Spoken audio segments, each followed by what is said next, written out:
tema que les quiero compartir lo he titulado El origen del protestantismo.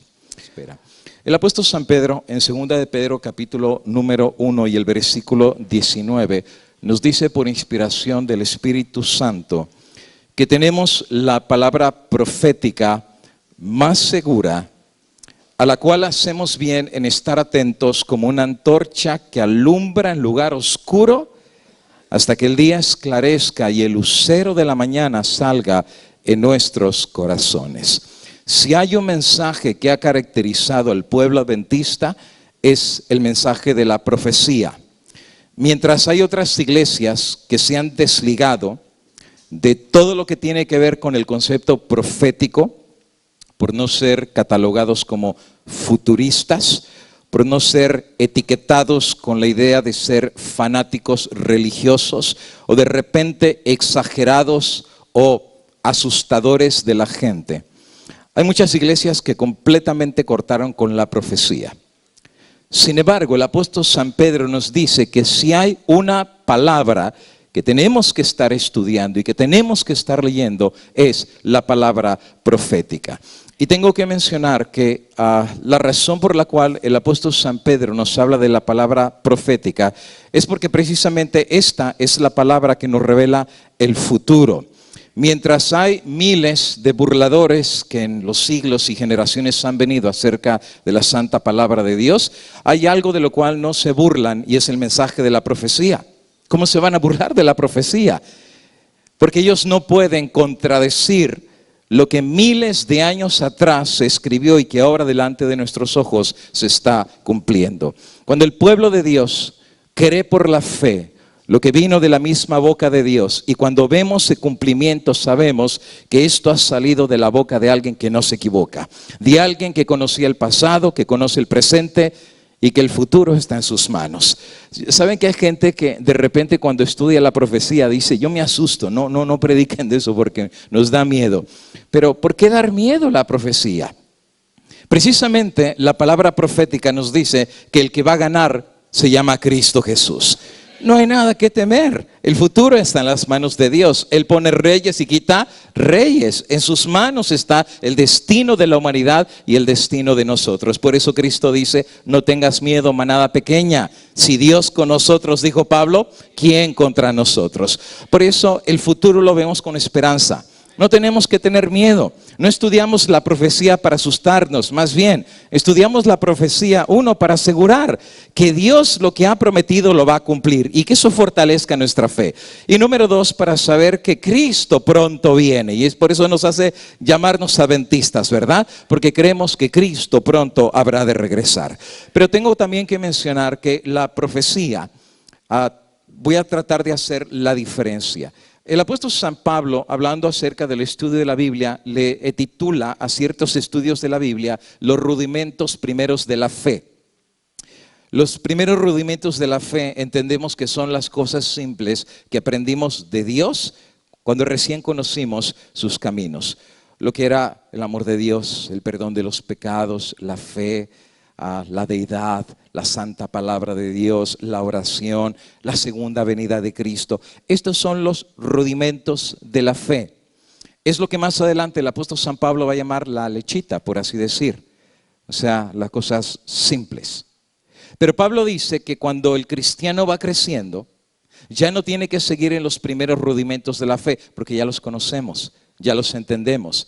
El bebé se entiende que se le da leche porque todavía no le han salido dientes.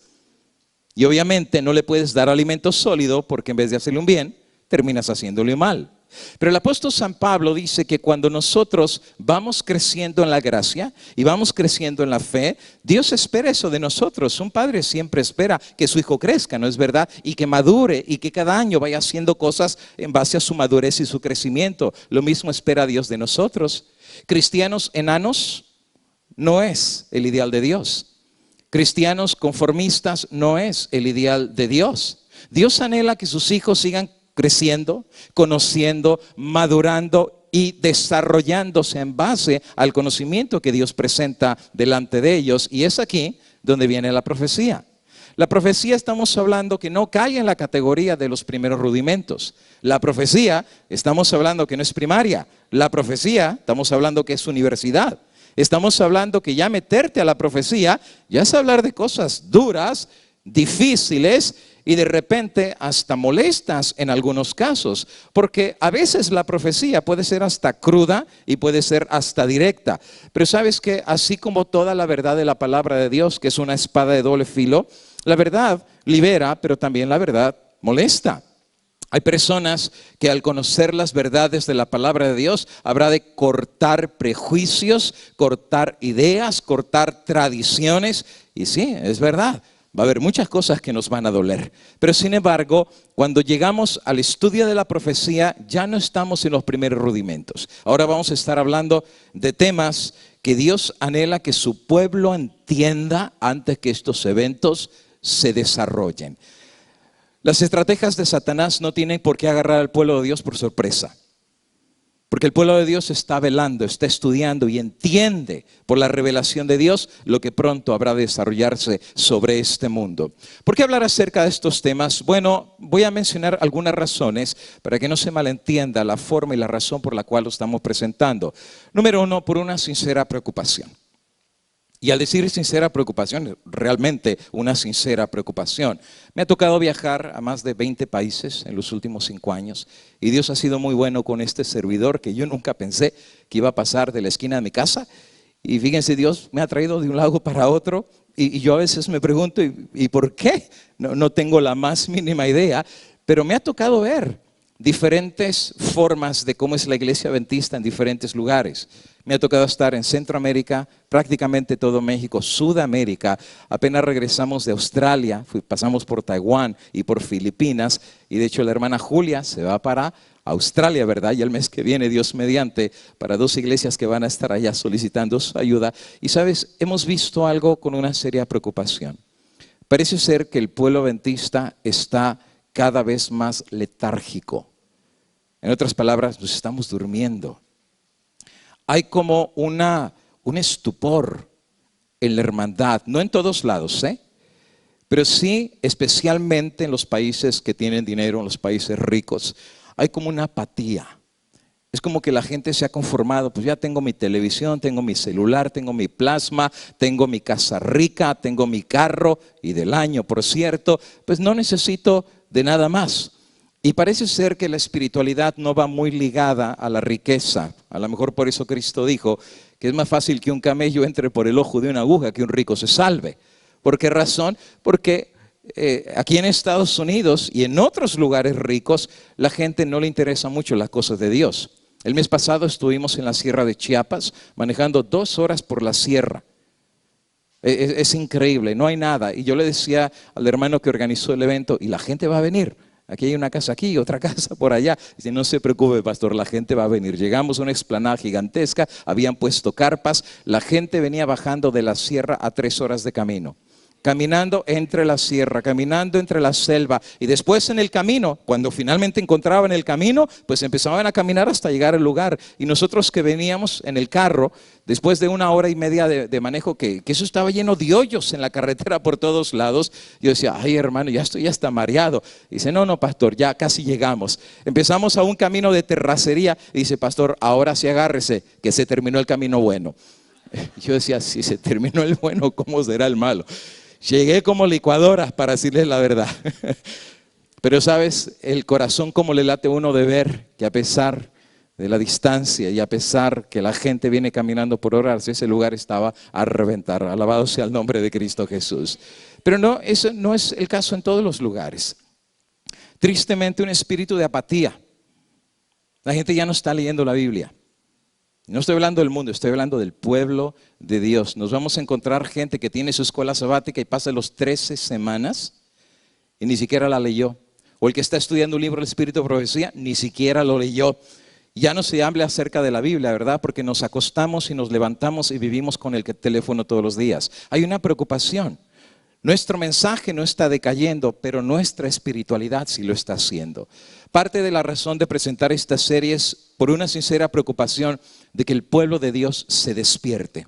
Que abramos los ojos, que nos demos cuenta que tenemos una misión que cumplir y que al entenderla, la cumplamos por la gracia de Dios. Número 2, porque la voz de la profecía se está cumpliendo y se está cumpliendo de una forma tan rápida que todo lo que te voy a presentar el día de hoy, de aquí a 3, 4 meses, ya se va a quedar atrás. Porque los eventos se están dando de una forma tan rápida que creo que están superando a los que predicamos la profecía. Porque más tardamos en hacer un sermón que los eventos en desarrollarse y van con una presteza que todo nos dice que Cristo está a las puertas.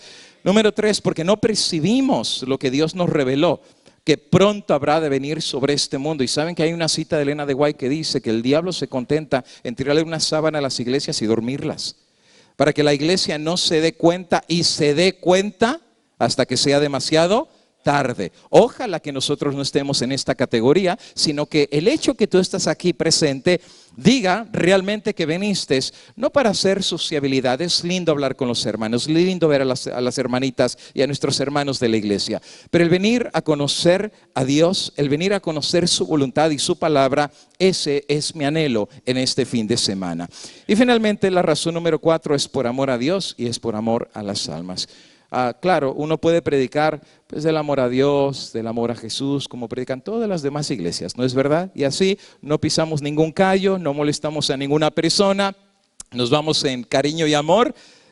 Pero la realidad es que no se predicó el mensaje de la hora, que es la verdad presente. Lo que la iglesia y el rebaño necesita para la hora, según el Espíritu Profecía, es el mensaje de la verdad presente. Así es que en esta noche vamos a hablar un poquitito acerca de quiénes son los protestantes. Ahora, tengo que hacer una gran diferencia, que no es lo mismo ser evangélico que ser protestante. No es lo mismo, suena muy similar, pero no es lo mismo. Hoy en día tenemos más de 1000 iglesias que se llaman evangélicas. Pero hace más de 200 o 300 años este no era el título que se le daba a las iglesias. A las iglesias no se les decía evangélicas, se les decía iglesias protestantes.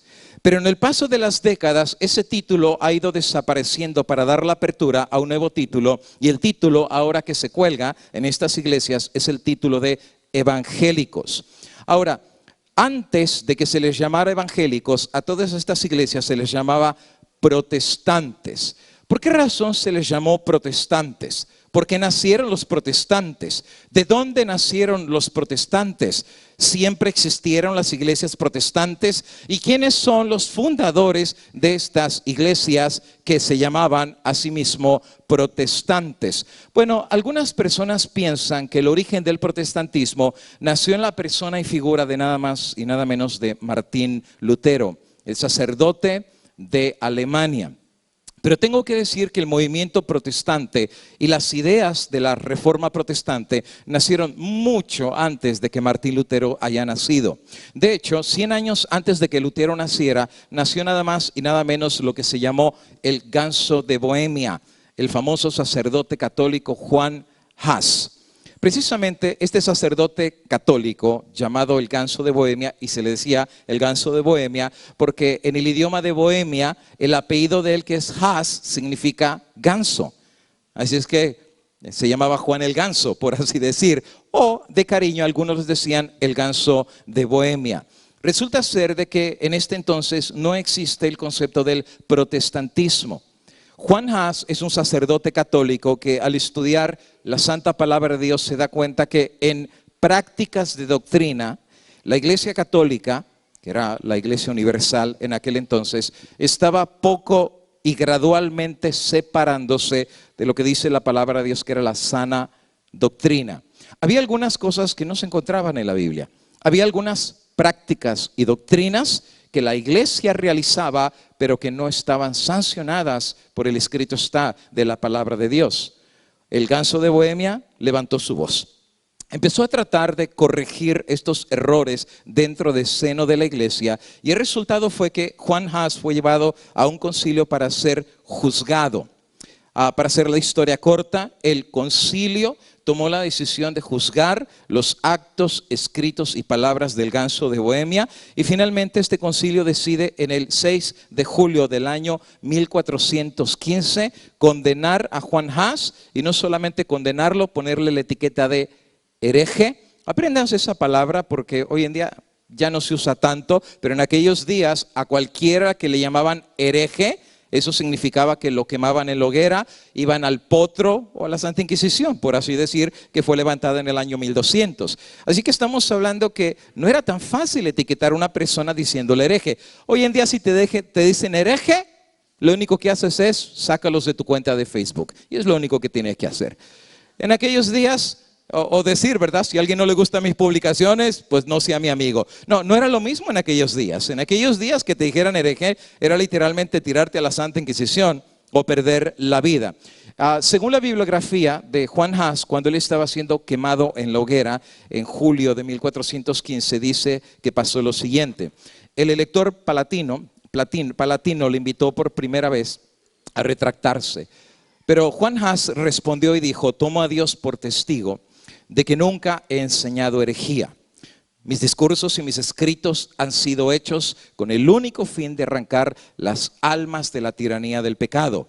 Por esto sellaré alegremente hoy con mi sangre la verdad que he enseñado, escrito, publicado, y que está confirmada con la ley divina y los santos padres. Y luego le dijo al verdugo que estaba listo para torturarlo y quemarlo: vas a asar un ganso. Recuerda, su apellido significa ganso. Vas a quemar un ganso, pero dentro de un siglo te encontrarás no con un ganso, pero con un cisne que no podrás asar ni podrás servir. Y saben que algunos interpretan que lo que dijo Juan Hus era una profecía. Porque curiosamente, 100 años después de que es quemado Juan Hus, Dios levanta nada más y nada menos que a Martín Lutero. Pero también es interesante que a Juan Hus lo quemaron, pero a Lutero lo trataron de matar y nunca lo pudieron matar. Y es lo que dice ahí: a mí sí me vas a quemar, pero a él, pero porque no es un ganso, es un cisne, y al cisne ni lo vas a matar, ni a torturar, ni a asar, ni a quemar. Y finalmente dice que comenzó la tortura de Juan Hus. Se encendió la hoguera y Juan Hus exclamó: Jesús, Hijo del Dios viviente, ten misericordia de mí. Y cuando el fuego ardía, una mujer en arrebato de fanatismo se acercó a echar una brasa de leña para que se quemara más rápido, ante lo cual Juan Hus se limitó a decir con compasión: santa sencillez. Y luego se puso a cantar un himno con voz tan fuerte y tan alegre que se oía a través del crepitar de la leña y el fragor de la multitud. Era el graznido de un ganso, un canto muy dulce que ha llegado hasta el día de hoy. Juan Hus fue el primero que murió, lo quemaron, lo mataron. De hecho, hay una película en el internet que se llama así, Juan Hus el hereje. Es muy interesante porque él, estando en la celda, tiene una vela, y entonces él sabe que mañana viene su castigo y él sabe que se puede retractar, y si él se retracta, pues también lo iban a matar, ¿eh? No te creas que retractarse era que no te mataban, pero la muerte era diferente. Por ejemplo, el que no se retractaba lo quemaban vivo, pero el que se retractaba lo mataban primero y después lo quemaban. Quiere decir que era una muerte más, por lo menos misericordiosa, ¿no? Porque no sentía que lo hayan quemado. Así es que eso, y de hecho les ponían una cruz de plata para que la besaran. De hecho, un poquito más adelante te voy a poner un video acerca de esto. 100 años después, finalmente viene la figura y persona de Martín Lutero, nacido el 10 de noviembre de 1483 en Eisleben, Sogenia. Y los padres de él eran muy pobrecitos. De hecho, el papá de Martín Lutero era un minero que no ganaba mucho dinero, y él quería que precisamente Lutero se hiciera abogado para que después de ser abogado sacara a la familia de la miseria con la cual ellos habían crecido. Ahora, el padre sabía que Lutero era muy inteligente, tenía una mente muy fugaz, una mente muy inteligente. Y resulta ser que al meterse para ser abogado, realmente él destacó en la escuela donde él estudiaba. También dice la historia de él que él era muy alegre, convivía con las personas en este lugar que ustedes pueden ver. Y finalmente, un día pasó algo muy interesante en la vida de Martín Lutero.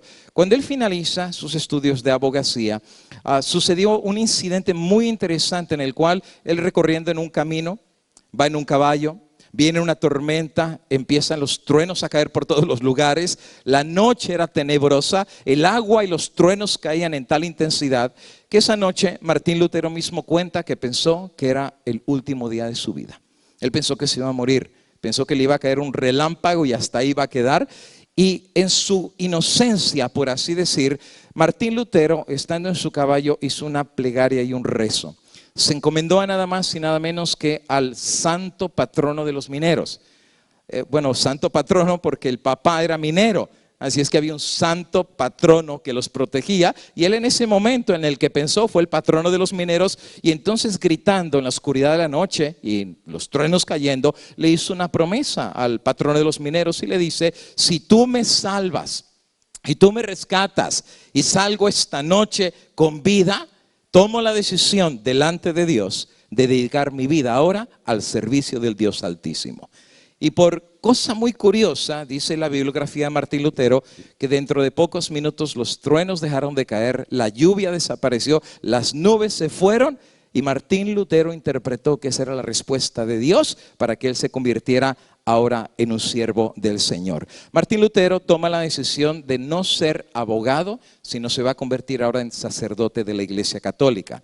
Él toma la decisión de meterse a nada más y nada menos que al convento de los agustinos. Había muchos conventos, ¿verdad? Muchas órdenes de la Iglesia Católica, como los dominicos de Tomás de Aquino, o de repente los franciscanos de San Francisco de Asís. No, él elige la orden de los agustinos porque era la orden más pobre entre los pobres. No tenía nada.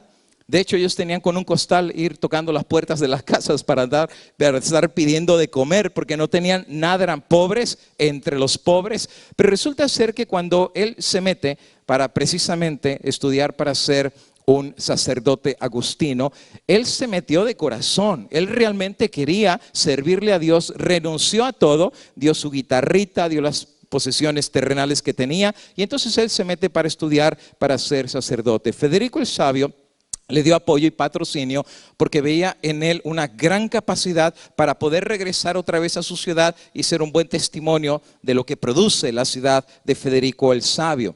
En el año 1505, Martín Lutero finalmente se gradúa para ser sacerdote de la Iglesia Católica, y el 17 de julio de 1505 finalmente entra en la etapa final para su sacerdocio, y finalmente va a ser ordenado para ser sacerdote de la Iglesia Católica en el año 1507. Delante de Federico el Sabio, delante de sus amigos, delante de su papá, delante de su mamá, va a realizar su primera misa delante del altar. Si tú alguna vez fuiste católico, tú sabes que la misa es la parte más sacrosanta y sagrada del culto católico, porque ahí va a pasar lo que se llama la transubstanciación, en el cual el sacerdote levanta la copa, consagra el vino, consagra la hostia, y ahora la hostia y el vino se convierten en cuerpo de Cristo y sangre de Cristo. Por eso el que comulga, cuando vienen a la comulgación, el sacerdote le pone la hostia y dice cuerpo de Cristo, pero no es un símbolo, es literal, claro, en la teología católica. Ahora Lutero levanta la copa en esa ocasión, pero Lutero está tan nervioso, no porque la gente está presente ahí. El nervio de Lutero tiene que ver que Lutero se considera pecador. Él está muy consciente que él no es bueno. Tú sabes que hay gente en la iglesia que sienten que son muy buenos delante de los demás, pero cuando se ven al espejo ellos saben que no lo son. Pero tratan de dar una apariencia de santidad por la corbata que se ponen o el traje que se ponen, pero cuando se ven al espejo ellos saben que de santidad no tiene nada. Pues Lutero sabía que de santidad él no tenía absolutamente nada. De hecho, más adelante Martín Lutero va a decir: cada vez me encuentro que soy más rico en la santidad del convento, pero cada vez soy más pobre en la paz de mi alma. ¿Sabes? Lutero no está tan equivocado. Lutero quiere buscar a Dios, pero no sabe cómo encontrarlo. Él realmente quiere hacer paz con Dios, pero no sabe cómo hacer paz con Dios. Él reconoce que es pecador, él reconoce que está perdido, pero también según las enseñanzas de la iglesia, Dios estaba muy lejos. Les habían educado que Dios era malo, que Dios castigaba. Todavía hoy en día esa es la idea, ¿no? Cuando el niño hace algo malo y le pasa algo malo, te castigó Dios. Si eso es hoy en día, imagínate hace 500 años atrás. Las ideas acerca de Dios, del infierno, del limbo, del purgatorio, que Dios castiga, que Dios no ama, tenían a la gente asustada acerca de quién era Dios. Y Lutero quería encontrarse con Dios, pero ¿cómo encontrarse con Dios? Si él no merecía estar cerca de Dios porque era un pecador. Lo que él merecía era el infierno, lo que merecía era que un rayo le cayera y lo destruyera ahí mismo, pero él quiere buscar a Dios porque siendo sacerdote quiere estar en paz con Dios. Pero Lutero tiene un problema, el problema de Lutero es que él se siente vacío. Lutero cada vez se hace más bueno en las cuestiones del convento, era experto en las cuestiones del convento, pero en lo que se refería a la paz con Dios tenía un vacío que no sabía cómo llenar. Y saben, cuando reviso la historia de Lutero, he sido prácticamente 20 años pastor y me he dado cuenta que esta misma historia se sigue repitiendo en nuestras iglesias. Porque hay tantas personas que somos expertos en el convento adventista. Somos expertos en vestirnos correctamente, en comer correctamente, en ponernos el perfume correcto, en estudiar la lección correcta, en venir el día correcto. Y no sabemos todo lo que se refiere a la liturgia, por así decir, de las iglesias. Pero sabes que cuántas personas yo me he encontrado como pastor, que no se lo van a decir a los demás, pero cuando están solos, pastor, ¿puedo hablar con usted? Vacíos en su alma con Dios. Maestros de escuela sabática, ancianos de iglesia, vacíos en su corazón con Dios. ¿Y sabes cómo lo notamos? Cuando viene una santa cena. En la mañana está así, llena la iglesia. Y cuando salimos a lavarnos los pies y regresamos, ya se vació la iglesia. Todo el mundo se fue. ¿Por qué razón? Porque la gente no está conectada con Dios. Lutero quería conectarse con Dios, pero no sabía cómo hacerlo. Por eso cuando levanta la copa, cuando es ordenado sacerdote, le temblaba la mano, porque él decía, soy pecador. ¿Y cómo este pecador va a tener en su mano cuerpo de Cristo y sangre de Cristo? Tembló tanto que el vino se le cayó. Manchó el mantel, llenó el altar. Y claro, ante el bochorno de sus compañeros, de su sacerdote, y de sus padres y de Federico el Sabio, su vergüenza fue grande. Lutero quería encontrarse con Dios, pero no sabía cómo hacerlo. En el año 1509 se pone a dar clases en la Universidad de Erfurt, pero su vacío todavía seguía creciendo. Finalmente, Staupitz, que era uno de sus maestros, le aconsejó a Martín Lutero, ¿por qué tú, para encontrarte con Dios, por qué no viajas al lugar donde Dios se manifiesta? Es el lugar santo, por así decir. Nada más y nada menos que la ciudad del Vaticano en Roma. Porque en ese lugar está nada más y nada menos de lo que se conocía y se conoce hoy en día todavía como el Santo Padre de la Iglesia Católica. Así que Martín Lutero, junto con un compañero de él, toma la decisión de viajar desde Alemania hasta Italia para llegar a la ciudad de las 7 colinas en el Vaticano. Con frío, con hambre, pidiendo comida y dinero, finalmente llegaron a las orillas de la colina de la Santa Ciudad, el Vaticano. Cuando llegan al Vaticano, ve llena de capillas, catedrales, iglesias, órdenes de monjas, de sacerdotes caminando por la calle. Claro, el corazón de Lutero empieza a latir porque él piensa, aquí, este es el lugar de Dios, este es como estar en el mismo cielo, ¿verdad? Y se siente gozoso de estar caminando por las calles del Vaticano. Ve sus grandes museos, ve la Capilla Sixtina que estaba en proceso de ser construida, ve cómo el mármol negro enroscado se está colocando para poder hacer el altar principal del Vaticano, ve lujo, oro, por ejemplo, lo que eran los sagrarios o lo que eran los santísimos, como los llamaba, donde la hostia estaba ahí figurando al Dios Todopoderoso, lleno de oro y de plata por todos lados. Las pinturas de Miguel Ángel, de Rafael, que hoy en día ni siquiera tienen un precio, ¿verdad? Estamos hablando de millones y millones de dólares, pues él las ve recién que se están pintando en los lugares del Vaticano. Y finalmente él va a contemplar una escena muy interesante, que es precisamente como el Papa es cargado por los feligreses en un trono y es llevado como si fuera mucho más que un rey, y escucha cantos que, hablando acerca de él, le dicen Rey de Reyes, Señor de Señores. De hecho, va a llegar a una capilla en donde se decía que había reliquias. Las reliquias eran nada más y nada menos cosas que supuestamente tenían un valor místico sagrado. Por ejemplo, algunas capillas decían que tenían astillas de la cruz de Cristo, las originales, las buenas. ¿Cómo la consiguieron? No tengo la más mínima idea, pero ellos tenían las astillas originales de la cruz de Cristo. Ah, claro, tú podías llegar, tocar el cofre donde estaban, orar junto a las astillas, era casi orar frente a Cristo Jesús, con una ofrenda, por supuesto, para ayudar a la capilla o a la parroquia. Había algunas que tenían, por ejemplo, espinas de la cruz de Cristo, de la corona de Cristo. Otras tenían supuestamente los clavos originales que traspasaron las manos de Cristo, los pies de Cristo. Y la lista sigue al punto que había una capilla que decía que tenía aún las monedas originales con las cuales Judas entregó a Cristo Jesús. Y de hecho las tenían incrustadas en escalinatas que iban subiendo, y se decía, y claro, la gente se empujaba, ¿verdad?, para caer de rodillas en esas escalinatas,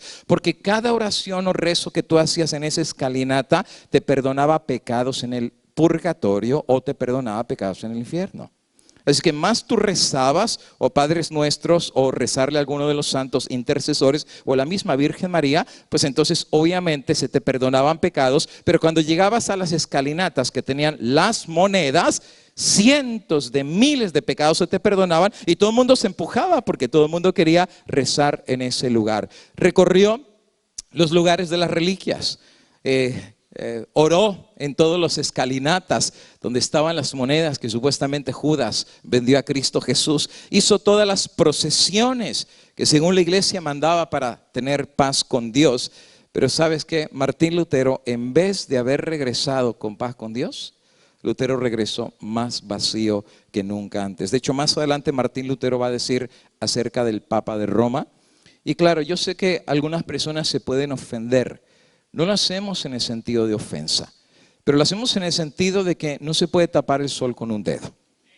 Hay cosas que son obvias, que están enfrente de nosotros, y Lutero se dio cuenta, y Lutero dijo: si el Papa de Roma es el representante de Cristo que dice la Biblia, al Cristo que yo conozco no tuvo ni dónde poner la cabeza. Porque una vez uno lo quiso seguir, y ¿qué le dijo?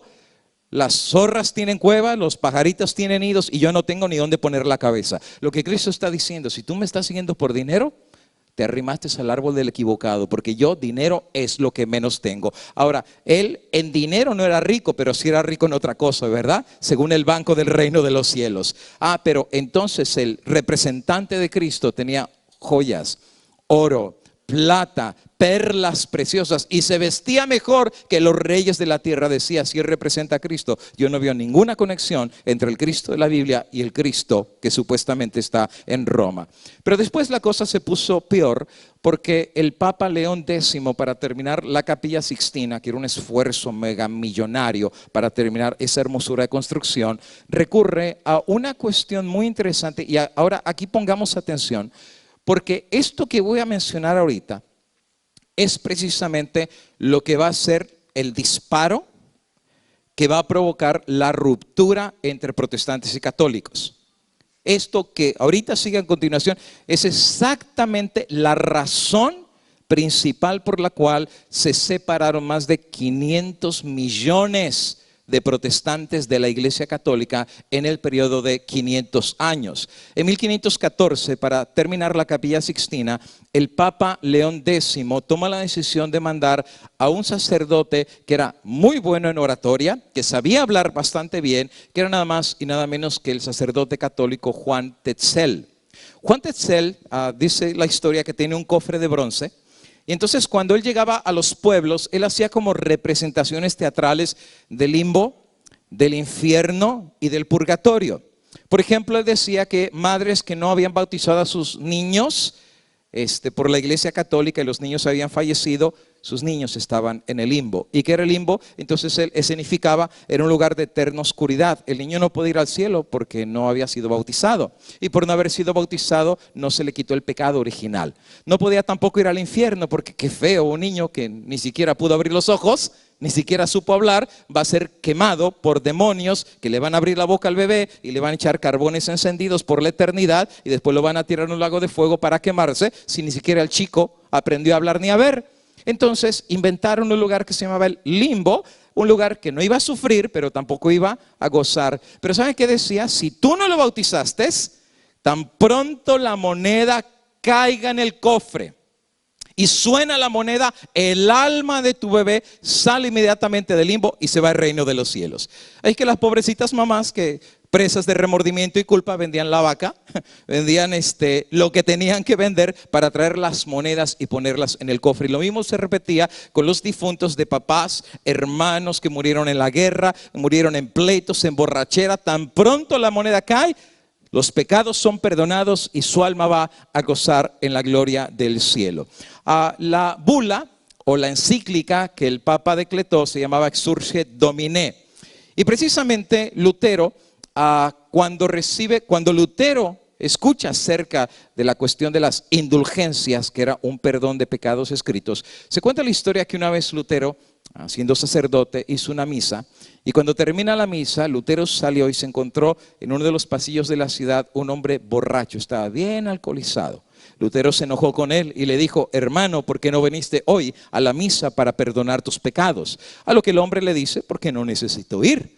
¿Y por qué no necesitas ir? Porque ya mis pecados fueron perdonados. Dice: que yo sepa, tú no viniste a la iglesia y yo no te los perdoné. ¿De dónde dices que son perdonados tus pecados? Y entonces se le dice: bueno, mis pecados no me los perdonó nada más y nada menos que el mismo Papa de Roma de la Iglesia Católica. Entonces saca la indulgencia por escrito. Lutero la ve y sí era original. El Papa León X había firmado una indulgencia que se le podían perdonar los pecados a la gente por un día, por una semana, por un mes, por 6 meses, por un año. Y si tú querías y tenías suficiente dinero, indulgencias plenarias. Eso quiere decir por toda la vida. Resulta ser que ahora la salvación ya no era por la fe. Resulta ser que la salvación ya no era por gracia, ya no era gratis. Ahora tú podías comprar la salvación. De hecho, los que se podían salvar más rápido eran los que más dineros tenían, y los pobres que no tenían nada eran los que más le tocaba sufrir. Por eso ellos tenían que hacer penitencias, porque no tenían dinero para poder pagar por su salvación. Pero el rico ni penitencia tenía que hacer. ¿Por qué? Porque lo que necesitaba era el dinero para que sus pecados le fueran perdonados. Lutero protestó contra esto. ¿De dónde sale la idea que el Dios que gratis murió por nosotros y por amor a la raza caída le extendió la mano para sacarnos del lodo cenagoso? ¿De dónde sale ahora que la iglesia ponga un mercado y empiece a vender la salvación que Dios ganó gratuitamente? Y Lutero comienza a protestar. El resultado fue que la protesta de Martín Lutero hace que el Papa trate de excomunicar a Martín Lutero de la Iglesia Católica. De hecho, el 3 de enero de 1521, Romanum Pontificem, Lutero es ordenado para ser excomulgado de la Iglesia Católica, sus obras quemadas, sus libros quemados y su nombre ser catalogado bajo el título de hereje. Esto fue el 3 de enero del año 1521. Claro, en el año 1517, 5 años atrás, Martín Lutero ya había colocado en el castillo de Wittenberg 95 tesis sobre justificación por la fe. Tesis son argumentos, declaraciones, en los cuales él ponía en entredicho la idea de la venta de las indulgencias, y él daba no una ni dos, sino 95 razones por las cuales él estaba completamente en desacuerdo de la idea de la venta de las indulgencias. El Papa toma la decisión de excomunicarlo de la Iglesia Católica. ¿Qué significa excomunicarlo? Bueno, significa borrarlo de la iglesia.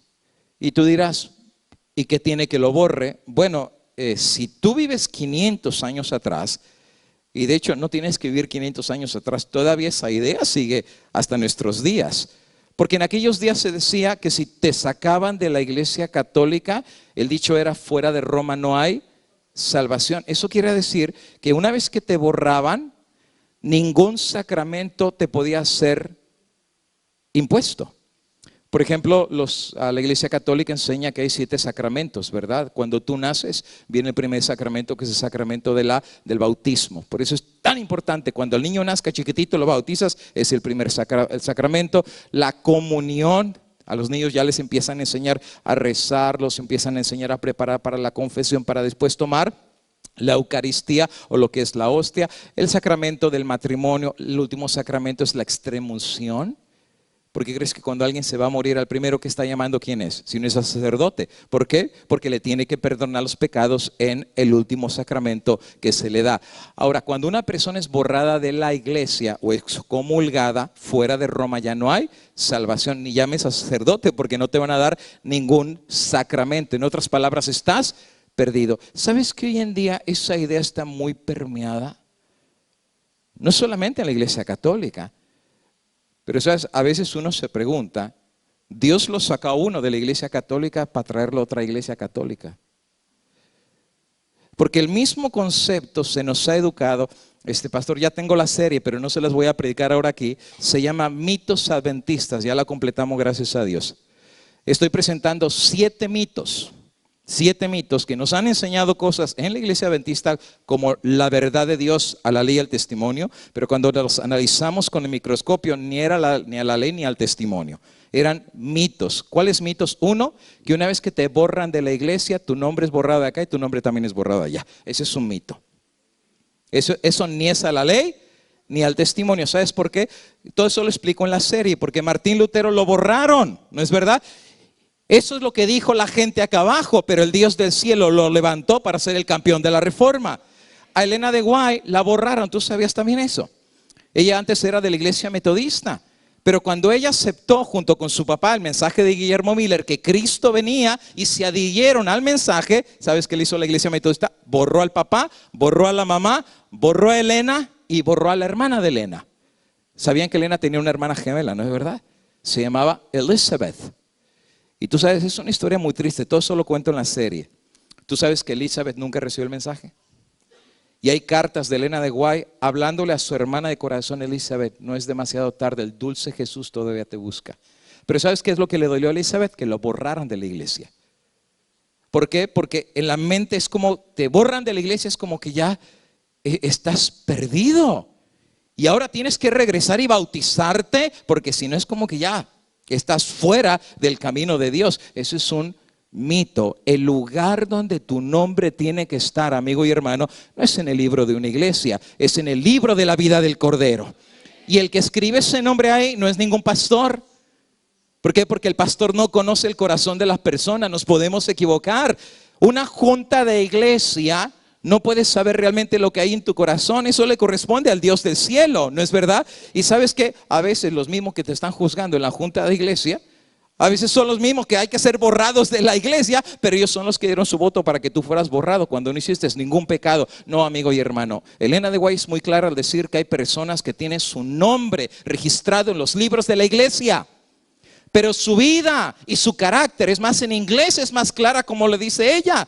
Dice, su récord está manchado en el cielo. Acá abajo todo el mundo, mira qué hermano tan bueno, qué pastor tan bueno, qué hermano y qué anciano y lo que sea, ¿no? Pero ahí arriba su récord está completamente manchado. ¿Y sabes qué dice acá abajo? Pesado fuiste en balanza y eres anciano de iglesia. Pero el récord de allá dice, pesado fuiste en balanza y eres hallado falto. La última palabra no la tiene la iglesia. ¿Y sabes por qué no la tiene la iglesia? Porque la iglesia no salva. Quien salva tiene nombre y su nombre es Cristo Jesús. Eso lo entendió Lutero. Lutero dice, pues bórreme de aquí. ¿Qué hizo Lutero? Agarró la bula y la quemó. La quemó, dice, mi nombre no depende de lo que dice un papa que está vendiendo la salvación. Ahora, Lutero era muy claro, y cuando nosotros entendemos esto, amigo y hermano, que nuestra salvación no la da ni un hombre, sino la da el Dios del cielo, entonces te desconectas del hombre y te conectas con el Dios eterno de la salvación. Entonces Lutero se agarró de Dios, y a pesar de eso, de que lo borraron, Lutero ya estaba conociendo la verdad y Dios tenía una obra para él. Y a pesar de que su vacío crecía cada vez más, finalmente Lutero va a encontrar el amor de Dios por el pecador. Y saben, no puedo explicarles toda la historia de Lutero porque yo tengo un sermón entero acerca de él, pero a mí me encanta la historia de Martín Lutero porque es como la jornada espiritual de nosotros los cristianos hasta encontrar a Dios, hasta que finalmente quitamos la doctrina, quitamos tanta cosa que es buena, pero no está enfrente de Cristo, no está enfrente del que es el alfa, la omega, el principio y el fin. Y finalmente Lutero encuentra al Cristo vivo y encuentra que a través de las llagas de Cristo la religión vale la pena vivirse, porque la letra sin el espíritu está muerta. Podemos tener toda la doctrina, podemos tener todo lo correcto, pero todo lo bueno y todo lo correcto sin Cristo es incorrecto. Cristo es el centro de nuestra vida, Cristo es el origen, Cristo es el final, Él es el alfa, Él es el omega, es el principio y Él es el fin. Y sabes, hermano, cuán bonito es cuando uno se encuentra con Cristo, porque ya te sientes lleno, Él te llena. Y sabes, aun cuando vienes a la iglesia, ya no vienes a ver quién vino primero, quién vino después, quién se vistió más bonito, tú vienes a verlo a Él. Y por eso llegas temprano. ¿Sabes por qué mucha gente está muriéndose espiritualmente? Porque su relación ya no está fuerte con Cristo. Dice, ay, me estoy desanimando, hermano. Eso quiere decir que te estás soltando de Cristo. La iglesia no te va a llenar, ¿eh? Tú puedes venir a la iglesia 20 años, todos los sábados, bien tempranito, y eso no te hace cristiano. ¿O cuándo fue la última vez que por ir 2 años todos los días a la zapatería te convertiste en zapato? O sea, venir a la iglesia no te hace cristiano. Quien te hace cristiano es Cristo Jesús. Él es el que nos hace cristianos. Y por eso es tan bonito cuando te levantas, piensas en Él. Cuando vas al trabajo, vas hablando con Él. Cuando regresas en la noche, no te puedes acostar sin hablar con Él. Y como dice el cantito, mi pensamiento eres tú, Señor. Y cuando venimos a cantar, cantamos para que el hermano me escuche. Yo le canto para que los oídos de mi Jesús le guste. Y le decimos a los ángeles, lleva el cantito, aunque se me salió un gallito, ¿no es verdad? Pero tú lleva el canto. ¿Sabes qué dice Elena de Guay? Que cuando se le canta a Dios de corazón, los ángeles llevan el canto a los oídos de Dios y le llega como un eco celestial. Así es que, pero esa es la conexión. Y sabes, es importante entender esto, porque en el tiempo del fin, el justo vivirá por la fe. ¿Y la fe en quién? En Él, en Cristo. Es esa fe que tú tienes ahora día tras día con Él. Y eso es lo que hizo el origen del protestantismo. Martín Lutero, al conectarse con Cristo y reconocer la verdad y pelear a favor de la verdad, empezó a ser el campeón de la reforma protestante. Más adelante, en el año 1520, Martín Lutero va a llegar a ciertas conclusiones que no eran populares en sus días. ¿Por qué razón? Bueno, porque no había protestantes. Todo el mundo era católico. La palabra católico significa universal. Eso es lo que significa católico. Y fuera de la iglesia católica solamente estaban los ortodoxos, ¿verdad?, que se habían separado, pero prácticamente todo el mundo era católico. Llegó el momento que Martín Lutero, en agosto 18, 1520, se da cuenta que nada más y nada menos el trono del mismo anticristo era el papado de Roma. Lutero empieza a hacer algunos descubrimientos muy controversiales según el estudio del Nuevo Testamento acerca de la presentación de la bestia, el hombre de pecado y el anticristo. Ahora tú dirás, ¿por qué Lutero llegó a esas conclusiones? Bueno, porque algunas declaraciones de la Iglesia Católica como esta, mira más o menos que decía el Papa Pío X. El Papa no es simplemente el representante de Cristo. Al contrario, Él es Cristo Jesús mismo bajo el velo de la carne. Eso es medio blasfemo, por no decir es extremadamente blasfemo. ¿Cómo un hombre pecador puede decir que cuando tú me ves a mí? Claro, cuando Cristo dijo, el Padre y yo una cosa somos, Él no era blasfemo porque Cristo era el Verbo y el Verbo estaba con Dios y el Verbo era Dios, pero Él no era el Verbo. ¿De dónde sacan que un ser humano que es pecador puede decir yo soy el mismo Dios en la tierra? Karl Maher llegó a decir acerca de las identificaciones del anticristo en la Biblia. Mire qué interesante cómo lo dice. Los oráculos o la palabra profética de Dios nos decía que en la iglesia cristiana se iba a levantar el anticristo. Y en el Papa de Roma, todas las características del anticristo son maravillosamente contestadas, que cualquiera que lee la escritura y no lo vea, o sea que el papado es el cumplimiento del anticristo, tiene que estar realmente con una terrible ceguedad sobre sus ojos. Entonces es obvio, tú lees las escrituras y te vas a dar cuenta que todas las características de la Biblia del anticristo se cumplen en el papado de Roma. Tesalonicenses decía que antes de que Cristo viniera vendría una apostasía en la iglesia. Y cuando viniera la apostasía, o sea, la iglesia se iba a apartar de la verdad, se iba a manifestar el hombre de pecado, el hijo de perdición, que se haría pasar por el mismo Dios. Y Lutero dice, señores, esto se ha cumplido. Hay un hombre que dice que se llama el mismo Cristo. Es más, tú sabías que todos los títulos que le pertenecen a Dios se los agarró también el Papa de Roma. Por ejemplo, la Biblia dice que Dios es santo. Él también se llama santo. La Biblia dice que Dios es nuestro Padre. A nadie llaméis Padre porque Padre tenemos uno. Padre nuestro que estás. No, ellos dicen que estás en Roma sentado en el Vaticano. Porque ahora le dicen Santo Padre y le besan la mano, le besan el anillo, le besan los pies. Aún reyes y presidentes se inclinan y se doblegan. ¿Por qué? Porque no se están inclinando ante un hombre. Es Cristo en la carne. Por eso le llaman Santo Padre. Lo que le pertenece a Dios se lo ha atribuido Él. Por esa razón, Martín Lutero, el fundador de la Iglesia Luterana, llegó a la conclusión que el Papa de Roma era nada más y nada menos que el anticristo del que hablaba la Biblia. Duro de decir en aquellos días, ¿eh? Y no solamente era el anticristo, sino la misma iglesia se había convertido en Babilonia. ¿Qué significa la palabra Babilonia? Confusión. Quiere decir que todo lo que la iglesia estaba enseñando no era la sana doctrina, sino era más bien oscuridad. Precisamente Martín Lutero llegó a ser el fundador de la iglesia luterana, que hoy por hoy es la iglesia más grande entre toda la comunidad protestante. Creo que tiene casi 70 millones de miembros. Así que es hoy por hoy la más grande protestante que existe a nivel mundial. Juan Calvino, otro de los reformadores de aquellos días, él llegó a decir en el año 1564, lo niego que sea el vicario de Cristo, quien en furiosa persecución del Evangelio ha demostrado por su conducta que no es el representante de Dios, sino es el mismo anticristo. Él está hablando de la Santa Inquisición, que ahorita voy a hablar un poquito acerca de eso. Juan Wesley, que es el fundador de la iglesia metodista, que es otra de las más grandes iglesias también en América y en el mundo protestante, dice, él en un sentido enfático es el hombre de pecado, que en todas las maneras de pecado, se le puede llamar el hombre de perdición porque ha causado la muerte de numerosas multitudes y además proclama las prerrogativas que le pertenecen solamente a Dios. Ahora, eso no lo está diciendo un pastor que nadie conoce, en un lugar que nadie lo conoce. Eso lo está diciendo nada más y nada menos que son los fundadores, son los padres, los originadores de las más grandes iglesias protestantes de hoy en día. La iglesia metodista, la iglesia luterana, el movimiento calvinista. Viene Juan Wycliffe de Inglaterra que decía, ¿por qué es necesario seguir buscando otro anticristo? Él decía, ¿lo quieres encontrar? Date una vuelta en el Vaticano. John Wycliffe. John Knox decía lo mismo.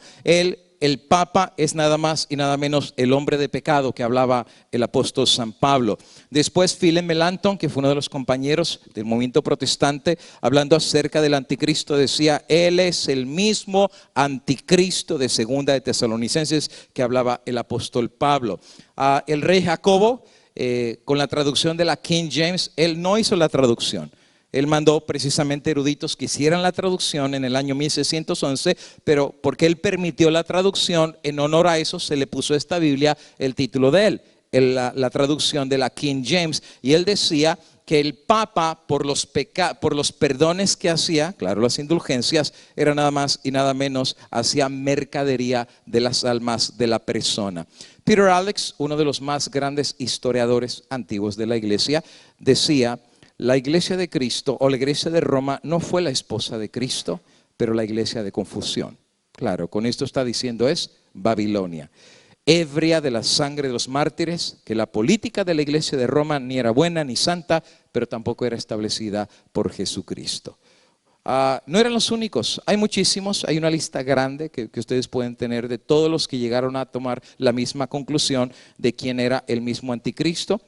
Ahora, una vez de que todos estos reformadores hacen la identificación de quién era Babilonia, quién era la ramera, quién era el anticristo, el hombre de pecado, Babilonia, y la lista sigue, la Iglesia Católica va a tomar una decisión acerca de ellos.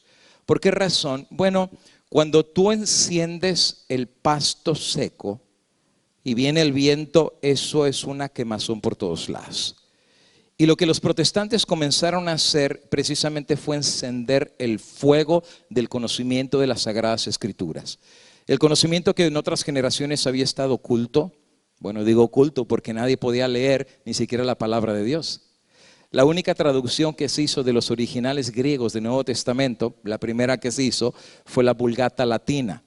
y todos los cultos que se hacían en la iglesia católica eran en latín. Así es que cuando la gente iba a la iglesia y el sacerdote decía las misas en latín, y cuando tú salías preguntabas, ¿y qué te pareció el sermón? Pues no le entendí nada, pero sonó por lo menos muy bonito, ¿verdad?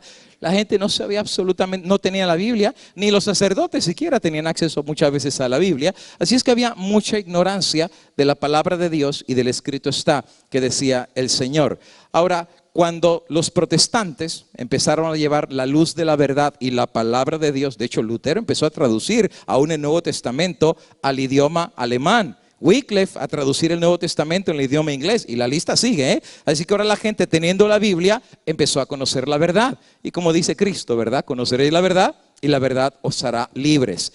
¿Cuál fue la respuesta de la Iglesia Católica? Muy simple, juntó a todo su concilio.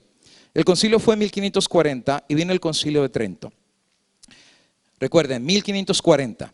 Si Lutero clava las tesis en 1517 y en 1540 viene el concilio de Trento, 23 años después la Iglesia Católica dice, esto tiene que parar. Si ya los aguantamos 10 años, los aguantamos 20 años, esto tiene que parar de una vez para siempre. ¿Y qué es lo que hizo entonces la Iglesia Católica en el concilio de Trento? Bueno, hizo por lo menos 3 cosas. Número 1, despierta el fuego de la Inquisición. Hace la creación del índice. Y número 3, crea la organización del orden de los jesuitas. 3 cosas bien planificadas que era su objetivo: parar, frenar y destruir para siempre la revuelta de los protestantes en el seno de la Iglesia Católica. ¿Cómo le funcionó? Bueno, cuando se levanta la Santa Inquisición, ya desde el año 1200 la Santa Inquisición había sido un instrumento para no solamente controlar, sino someter a todos los que estaban dando ideas diferentes a la Iglesia Católica. Pero cuando en 1540 se vuelve a encender ese fuego una vez más contra los protestantes, tengo que decirle que nacieron más instrumentos de tortura de los que 200 años atrás o 300 años atrás se estaban utilizando para castigar a los herejes. Muchos de estos ni se los puedo explicar. Tengo que decirles, cuando uno ve estos instrumentos que fueron reales, todavía hay museos. Si tú vas a Europa, a Perú, Colombia y un montón de países de Sudamérica, incluyendo México, hay museos de la Santa Inquisición. Y los instrumentos, algunos son originales, que están todavía ahí. Los tienen de las torturas que les hicieron aquellos que habían etiquetado como herejes. No solamente desde el potro desmembrar sus brazos, quemarlos vivos, despellejarlos. ¿Sabes? Uno se pone a pensar en eso y es como que uno dice, ¿se fue el temor de Dios? Ahora, todo esto tienes que entender, porque no es lo mismo verlo en una perspectiva 500 años después que en ese mismo momento. Claro, ahorita lo podemos hablar como nada, porque en nuestra mente sabemos que estamos en América, que es el país de la libertad, que aquí nadie nos va a perder. Esa es una cosa. A ver, date una vuelta a Chiapas. ¿Tú sabes que hay lugares en Chiapas que se meten con machetes y en un culto los agarran a machetazos? ¿Todavía, hoy en día? ¿O no supieron la noticia hace 3 semanas? Que a unos adventistas les destruyeron la casa y pusieron las fotos por... no es lo mismo predicar este sermón acá que predicarlo allá. Y no es lo mismo decirlo ahorita que haberlo dicho 500 años atrás. Ellos tuvieron que pagar un precio que hoy en día nosotros nomás estamos viendo, pero ellos no lo tenían que ver. ¿Sabes qué? Y eso a uno lo pone a pensar, ¿qué realmente significa ser cristiano? Porque ser cristiano acá es tan fácil. Ser cristiano acá es subirte a tu carro y tienes frío, ponle el calentón, tienes calor, ponle el frío. Y te vienes acá, está lloviendo, saca el paraguas. Aquí uno no sufre. Esta gente, para ser cristiano, amigo y hermano, era que a tu papá, a tu mamá y a tus hijos les iban a quitar la vida, y no de una forma piadosa, de las formas más monstruosas. Es más, ¿sabes qué decía el Espíritu Profecía? Y cuando yo leo esa cita, no sé, me pongo a pensar. Ella dice que las atrocidades que pasaron en estos días, solo los registros de Dios tienen lo que realmente pasó. Y claro, lo que uno sabe lo espanta a uno, que será lo que Dios sabe, que uno no sabe lo que realmente pasó. ¿Por qué crees que bajo uno de los sellos del Apocalipsis, simbólicamente las almas que están debajo del altar le dicen: ¿hasta cuándo juzgas y vengas nuestra sangre? ¿Por qué? Porque Dios va a tener que hacer justicia por lo que aquí pasó. Derramaron la sangre. Pero el punto no es si ellos derramaron, hasta dónde ellos estuvieron dispuestos a esto. Lee El conflicto de los siglos, donde Elena de Guay habla acerca de la matanza de San Bartolomé. Terrible. Lee lo que le pasó a los valdenses. Tú sabes que los valdenses, por conservar su fe, se fueron a las montañas, metidos en los Alpes, bien metidos, pero finalmente uno los traicionó. Y sabes que por generaciones ellos conservaron la fe. Es más, ¿tú sabías que los valdenses fueron los primeros adventistas? Los valdenses creían en la segunda venida de Cristo y fueron los primeros que guardaron el sábado. ¿Puedes creerlo? Pero cuando uno los delató fue la Santa Inquisición, y en el despeñadero, en la parte más alta de la montaña, había una roca, los subieron uno por uno y los empujaban, y así un charco de sangre allá, y los extirparon completamente. San Bartolomé, la Santa Inquisición. Solamente Dios sabe cuántos murieron en este entonces. Precisamente ella cuenta en donde dice que en la matanza de San Bartolomé, el tañido de una campana resonando a la medianoche dio la señal del degüello. Millares de protestantes que dormían tranquilamente en sus casas confiando en la palabra que les había dado el rey, asegurándoles protección, fueron arrastrados a la calle sin previo aviso y asesinados a sangre fría. Dice ella que los verdugos, cuando se cansaban, pues venía otro verdugo para seguir cortando cabezas, para darle chance a que el otro descansara. La sangre era tanta que llegó hasta los ríos. No perdonaban edad. ¿O tú crees que por ser viejito decían: este está viejito, este no lo tocamos? O los bebitos, ¿verdad? O las embarazadas. ¿Sabes qué le hacían a las embarazadas? Y mira, no quiero ser tan gráfico, porque si tú sabes, la gente que ha olvidado su pasado está condenada a repetirlo. Y han pasado tantas generaciones de paz que esto ya se nos olvidó. ¿Y sabes por qué es importante entender esto? Porque hoy en día la gente está diciendo: ya la iglesia cambió. Ten cuidado. Porque eso es lo que hoy en día es el argumento que van a utilizar para decir: mira, ya la iglesia no es la misma. Esos fueron días de oscuridad. Hoy en día estamos en días de luz. La iglesia ha cambiado. Mira, la iglesia católica está aceptando homosexuales y perdona a todo mundo, y el Papa les lava los pies y los perdona. Si ya no pueden ustedes juzgar a la iglesia de hoy en base a lo que hicieron 500 años atrás. Pero tengo que decir, amigo y hermano, quien dirigió todo esto no fueron los comunistas. Quien dirigió todo esto fue nada más y nada menos que la iglesia católica. ¿Por qué crees que se llamaba la Santa Inquisición? Porque quien dirigía era precisamente la Santa Iglesia Católica. Ahora, una cosa es yo decírtelo, y otra cosa es realmente nosotros poder ver lo que sucedió en aquellos días. ¿Le podemos subir aunque sea un poquitito? A ver si se oye.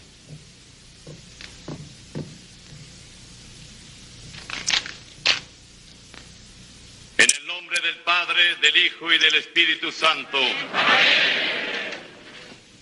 Yo, Alonso de Peralta, Inquisidor Mayor de la Nueva España, al servicio de Dios y de su Majestad el Rey Felipe II, digo y declaro que el Santo Oficio tiene la sagrada misión de preservar la Santa Fe Católica, que es la misericordia mayor que han recibido los naturales de esta tierra. Es necesario tener especial cuidado y vigilancia en conservar a la nueva población de estas provincias como fieles católicos cristianos y verdaderos españoles. Para evitar los increíbles escándalos y movimientos que han ocurrido en otros reinos extraños, consideramos que el verdadero remedio de estos males radica en no permitir la menor desviación de la doctrina de nuestra Santa Fe Católica y castigar y extirpar errores y herejías con el rigor que disponen los sagrados cánones y las leyes vigentes. Por este santo medio, por la clemencia y gracia del cielo, nuestros reinos y señoríos se han visto libres de abominaciones. Se ha evitado esta pestilencia y contagio, y esperamos de la bondad divina que se preservarán de aquí en adelante.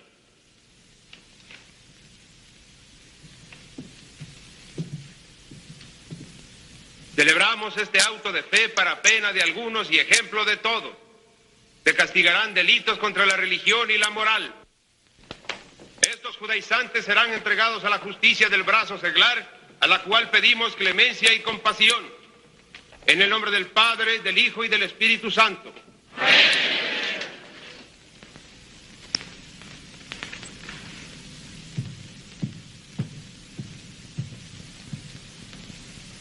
confirmamos las sentencias dadas en justicia a estos reos y consistentes según sus culpas en azotes, destierro, galeras, prisión perpetua, confiscación de bienes, y a los judaizantes relapsos presentes y ausentes se les condena a ser quemados en llamas vivas de fuego, hasta que se conviertan en ceniza y no quede de ellos memoria en esta tierra.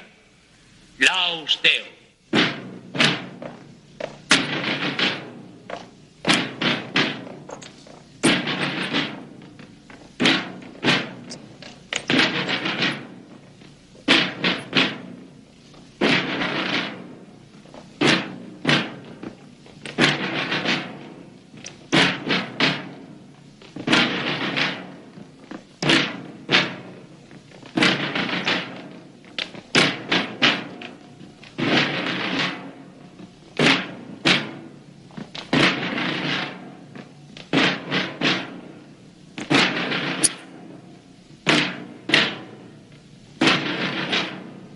Le vamos a dejar ahí.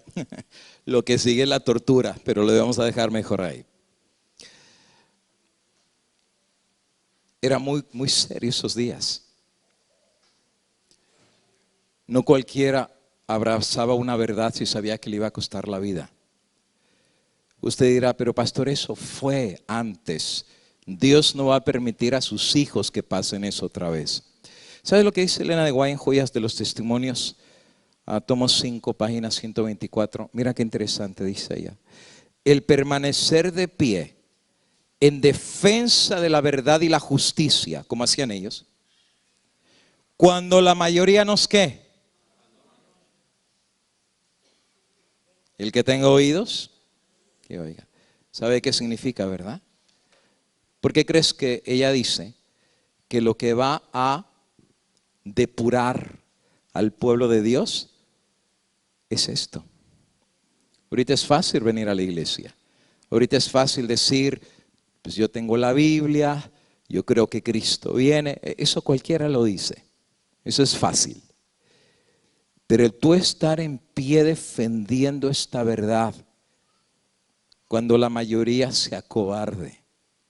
Pelear las batallas del Señor cuando los campeones sean pocos. ¿Qué quiere decir? Van a quedar pocos. No van a quedar muchos. Yo no sé, a veces yo me pongo a pensar, estamos como muy metidos en llenar las iglesias cuando Dios las va a vaciar. Porque Dios va a dejar los que tengan que quedar. Ahora, yo no sé quién va a quedar. Porque yo puedo decir, yo estoy firme. Pero a la hora de la hora, lo que pensábamos que era oro, era latón, ¿verdad? ¿Cuántos tendremos el síndrome de Pedro?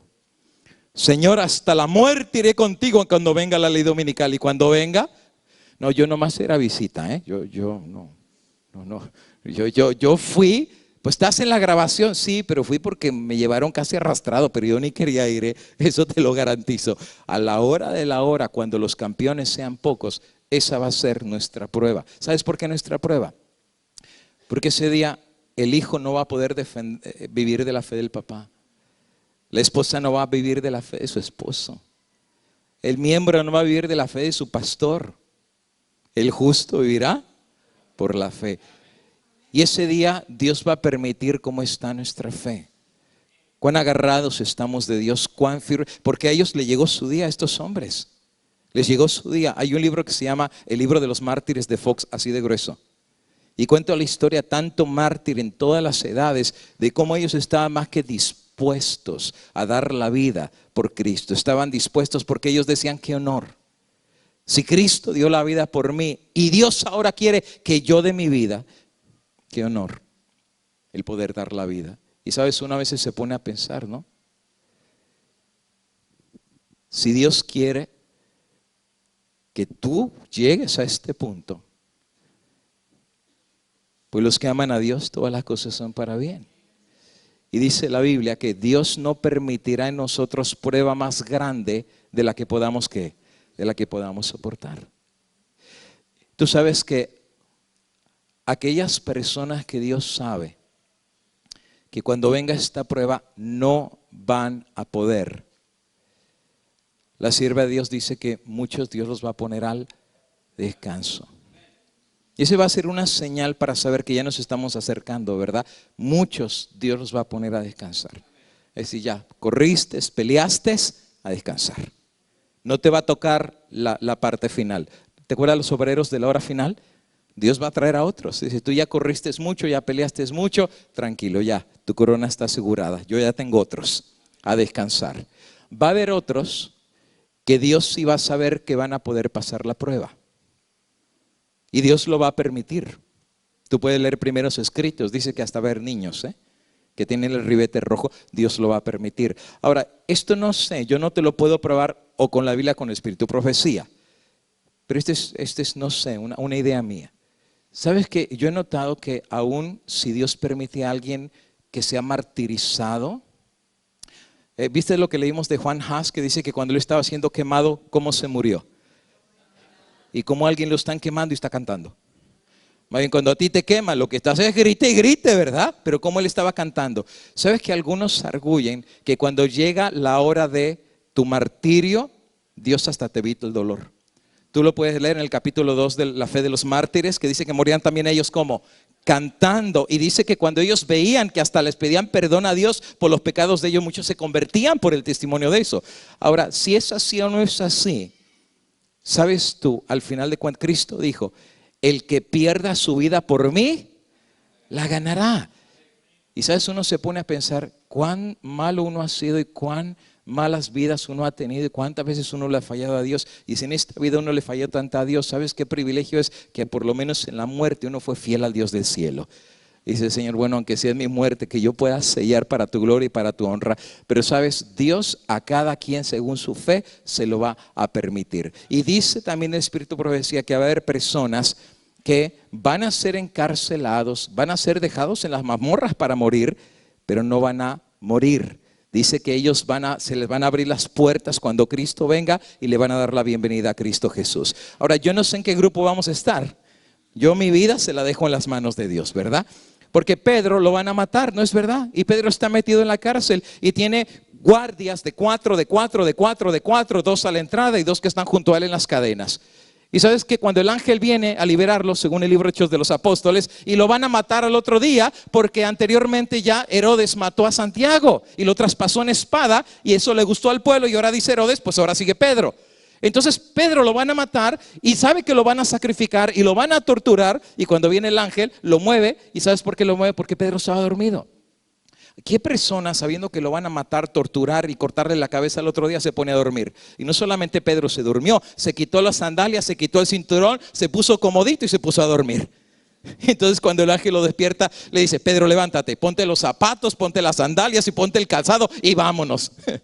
¿Y sabes por qué? Porque Pedro sabía, si hoy es mi último día, alabado sea el nombre de Dios. Recuerdo que una vez, el año antepasado, fui para Chiapas, allá metido en la sierra, y allá hay gente bien brava, ¿no? Y entonces me acuerdo que el hermano me dijo, oiga, pastor, usted sabe que se anda rumorando que lo van a secuestrar acá. Dice, sí, la gente se mete y te agarra y se lleva a la sierra, y ya sabes lo que te hacen allá. Dice, ¿sabe que se rumora eso, pastor? Le digo, no sabía. Dice, ¿todavía quiere venir? Le digo, pues ¿por qué no? Vamos a predicar la palabra de Dios, y no tiene miedo. Bueno, mi pensamiento es este. Mi vida no está en las manos del hombre. Mi vida está en las manos de Dios. Si hoy es mi último día, no hay persona que me alargue un día más.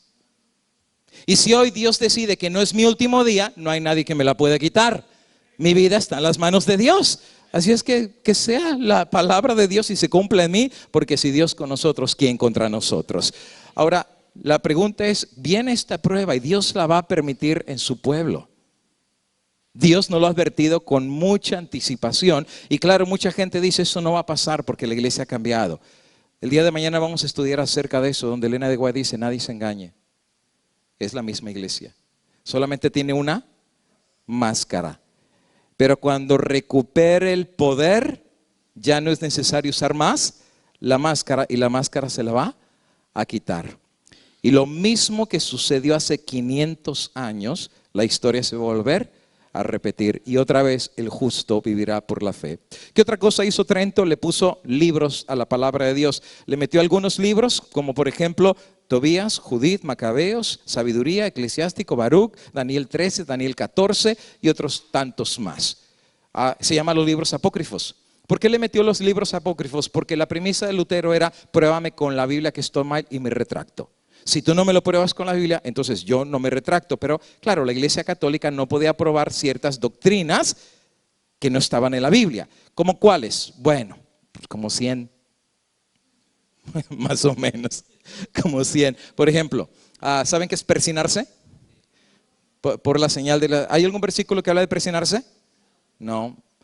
Rezarle a los muertos. ¿Hay algún versículo que hay que rezarle a un muerto porque se muere? No. ¿Hay algún versículo que hable de bautizar niños recién nacidos? Tampoco, no hay absoluto. Cristo se bautizó, pero él ya era grande, no era pequeño. Rosario. ¿Hay algún versículo en la Biblia que diga que los cristianos tenemos que tener un rosario y tener cuentas y estar rezando, etcétera, etcétera? No, no hay absolutamente ninguna. ¿Hay algún versículo que hable del limbo? No hay ninguno. ¿Hay alguno que hable del purgatorio? Tampoco. Y la lista sigue, ¿eh? Pero sabes, en la Biblia no está, pero ¿sabes dónde sí está? En los libros apócrifos. Por ejemplo, Tobías capítulo número 6, versículo 1. Cuenta una historia de un ángel que va caminando con Tobías y le pasó algo muy interesante, porque dice que mientras el ángel camina con Tobías, un perro lo sigue, y caminan los dos y llegaron a orillas del Tigris, y el ángel, cuando se va a lavar los pies en el río, saltó un gran pez que trató de comerle el pie, y el muchacho gritó.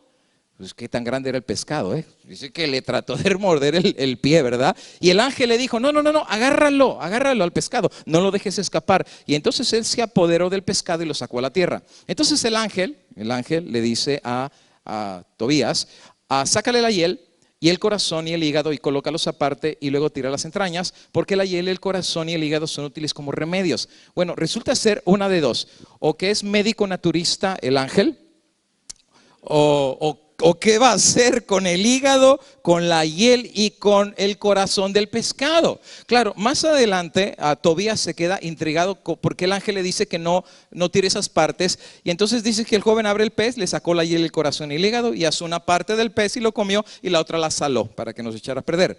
Luego los dos juntos continuaron su camino hasta llegar cerca de Media, y en tanto el joven le preguntó al ángel: oye, hermano Azarías, ¿qué clase de remedio hay en el corazón, en el hígado y en la hiel del pez? Y el ángel le respondió: pues si se quema el corazón o el hígado del pez delante de un hombre o mujer atacados por un demonio, o sea, un posesionado del diablo o un espíritu maligno, cesan los ataques y desaparecen para siempre. Así es que ahí está la fórmula. La próxima vez que veas un posesionado, no le des al pastor. No te pongas en ayuno, no te pongas en oración, vete al mercado, cómprate un corazón de pescado, quémalo delante y la posesión se acaba. Hermano, esto es brujería. Eso se llama witchcraft. Esto es brujería. Pero ¿sabes dónde está? En la Biblia. ¿Y quién lo metió? La Iglesia Católica. Estos libros solo están en Biblias católicas.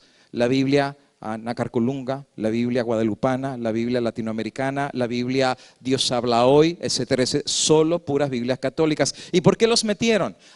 Porque con esto prueban que hay ciertas tradiciones que ellos enseñan que sí están en la Biblia. Por ejemplo, Tobías 12:9, la limosna libra de la muerte y purifica el pecado.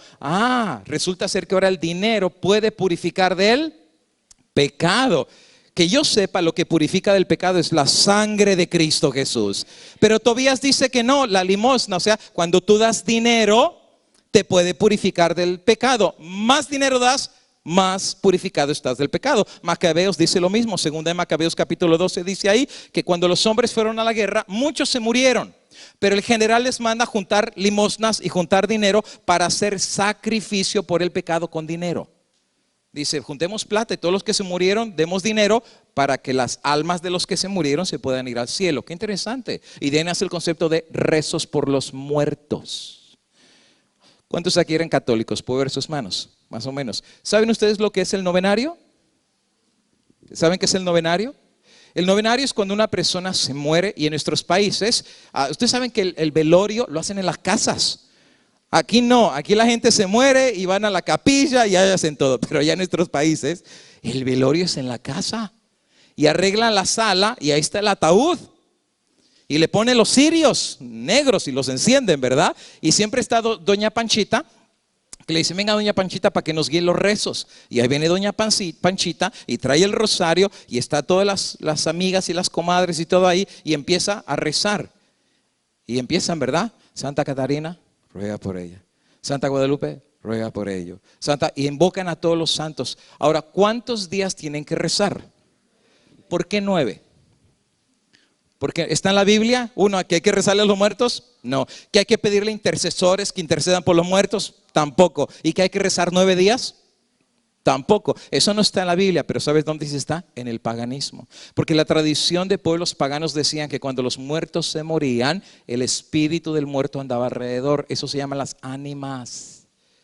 Que dice que la llorona que jala las cadenas y que los fantasmas que se aparecen y que lo vieron sentado ahí, y a la gente que dice, yo lo vi, estaba ahí sentado y lo mataron aquí, son las ánimas. Bueno, dicen los paganos que por 9 días el espíritu del muerto vaga por la casa. Entonces cuando las personas están rezando, el espíritu del muerto vela todo y dice, ay, pues ¿por qué están rezando? Y cuando ve dice, ay, pues soy yo, ya me morí, y le ayudan a ir a la otra etapa en su ciclo de existencia. ¿Eso está en la Biblia? Absolutamente no, pero sí están en los libros apócrifos.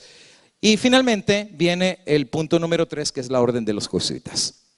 Tengo que decirte que esta iba a ser la orden más poderosa de la Iglesia Católica.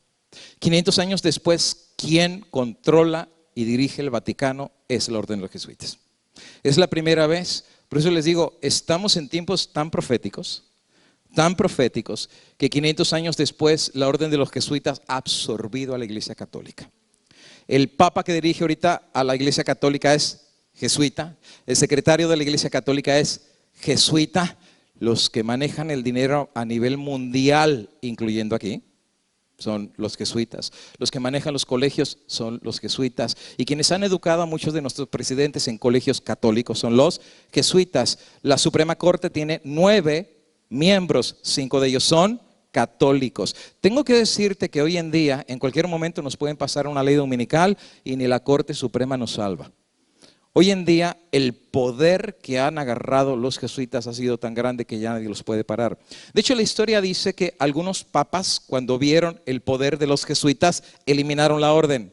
El resultado fue, los envenenaron, los mataron. Cuando vino el próximo papa, reinstaló la orden de los jesuitas. ¿Por qué razón? Porque los jesuitas literalmente son un ejército. Muchos miembros de presidencias y de la historia dicen que ellos preferían no tener nada que ver con los jesuitas porque donde los jesuitas llegaban, controlaban. Es fácil reconocer un jesuita, te tengo que decir que es casi imposible.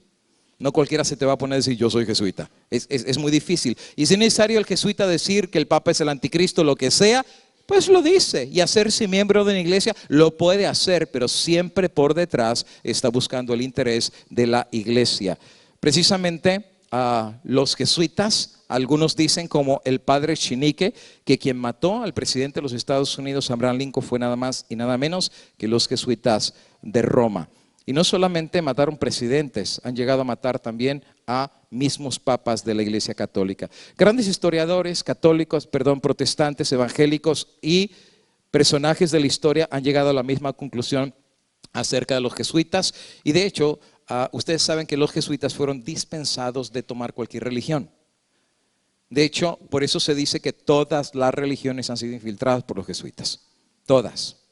Y fíjate, cuando digo todas, son todas. Y no me sorprendería que aún ministerios de sostén propio. No me sorprendería. Porque si el jesuita es astuto, sabe que si va a haber grupos que le van a dar problemas con el nuevo orden mundial y la reapertura de la iglesia en su poder religioso, van a ser los grupos de sostén propio. O sea, es que no me sorprendería en absoluto que sus ojos también los puedan tener en sostén propio. Saben que los jesuitas hicieron un juramento, no te lo voy a leer, está demasiado largo, pero el juramento dice que van a infiltrarse en cualquiera de todas las iglesias. Me tengo que saltar, dice ahí, yo prometo y declaro que a pesar que fui dispensado para presumir cualquier religión herética. Quiere decir que ellos pueden hacerse miembros desde temprana edad de las iglesias y empezar a ir ganando confianza, respeto y cariño de las iglesias. ¿Por qué? Porque son muy inteligentes, son eruditos. Si tú te pones un día al debate con un jesuita, no te pongas, te hace pedazos. Es gente muy capaz, es gente extremadamente capaz. Te puedo decir que es la crema innata de la Iglesia Católica en lo que se refiere a eruditos. Es más, se ponen con gambeta, lo bailan. Para que tengas una idea, si tú piensas de menospreciarlo, no, amigo y hermano, es gente que tiene los más grandes pensadores a nivel mundial de la Iglesia Católica. Y estamos hablando que estas personas tienen una misión, y la misión es todo lo que hicieron los reformadores en los días de Lutero, destruirlo, pero no desde afuera, sino desde adentro. Más o menos yo llamo a los jesuitas como termitas. Poquito a poquito van destruyendo el árbol. Cuando tú ves que cayó el árbol, o sea, eso significa que hace rato que ya lo venían trabajando. Y tú sabes cómo se deja de ver cambios doctrinales en las iglesias. Cismas doctrinales en las iglesias. Los que están metidos, se dice que son los liberales. No, hay gente que tiene un propósito de desestabilizar las iglesias desde adentro. ¿Saben qué descubrieron los jesuitas? Que donde manda capitán, no gobierna. ¿Sabes que todos los sistemas de jerarquía no son de Dios? Y ese es otro mito. Un mito es la membresía, el otro mito es la estructura. Y en ese mito yo lo explico, porque algunos adventistas dicen que la estructura adventista como está fue inspirada por Dios. Tengo que decir que eso no es así. Tengo toda la documentación histórica en inglés. Me tomó como 6 meses hacer la investigación. Ya lo tengo todo hecho. En donde tú sabías que el plan de Dios nunca fue que hubiera una estructura como la que tenemos hoy en día. Piramidal, iglesia local y el conjunto de iglesias, asociación o conferencia, conjunto de conferencias, unión, conjunto de uniones, división, conjunto de divisiones, conferencia general, y en el tope el presidente mundial de la iglesia adventista. Es como un papa. Es más o menos paralelo a la iglesia católica, pero se llama parroquia. En vez de iglesia local se le llama parroquia. Y ya después siguen los obispos, sacerdotes, obispos, arzobispos, cardenales y el papa. Y cuando el papa manda, todos los de abajo ¿qué? Y eso se llama las órdenes superiores. Y tú vas a ver que esto se repite mucho en la iglesia adventista y en todas las iglesias que tienen una estructura piramidal. En donde dice, por ejemplo, de repente te van a decir, tú no puedes ir a las convocaciones de acá porque tú eres de la conferencia. Dice, ¿por qué no puedo ir? Tú le preguntas a tu pastor que se está predicando ahí herejía o se está predicando algo que no esté correcto según la ley y el testimonio. No es por eso. Pero entonces, ¿por qué no puedo ir? Porque arriba me dieron la orden. ¿Te fijas? Y el de arriba tiene alguien arriba y el de arriba tiene alguien arriba. Y de hecho, porque no es el tema ahorita, ya estoy terminando, estoy en la parte final. Pero a ver si mañana me da chance.